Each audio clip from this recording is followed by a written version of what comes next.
ngày qua ta mơ ước hạnh phúc sẽ mãi như vì sao ta đâu ngờ đâu sẽ mất nhau, niềm hạnh phúc bỗng hóa ra nghẹn ngào. Cùng đến một ngày làm ta phải hiểu ra ai tốt với ta hơn chính bản thân, đắm chê cuộc tình rồi cũng sẽ thốt ra những lời cay đắng không thể nào thứ tha. Khóc đi khóc nữa chuyện buồn rồi cũng sẽ qua, bởi vì chúng ta đã tạo ra những lỗi lầm để giờ nhận ra ta đã sai ôm nhiều đắng cay.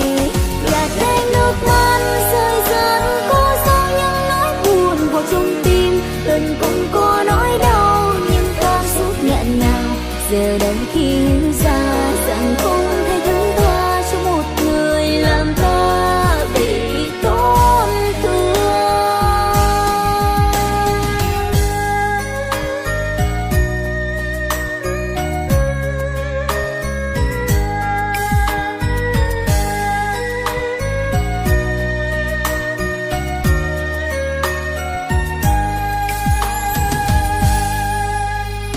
Bao nhiêu ngày qua ta mơ ước hạnh phúc sẽ mãi như vì sao ta đâu ngờ đâu sẽ mất nhau, niềm hạnh phúc bỗng hóa ra nghẹn ngào.